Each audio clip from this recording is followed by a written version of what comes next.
নমস্কার। এর আগেও আমি বয়স্কদের নিয়ে অনুষ্ঠান করেছি।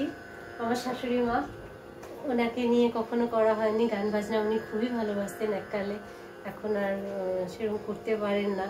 তো আমাদের একটা চেষ্টা দুজন মিলে, শাশুড়ি বউ মিলে গাওয়ার।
ভুল ভ্রান্তি মার্জনা করবেন, একটু চেষ্টা, আনন্দটুকু মাত্র, আর কিছু না।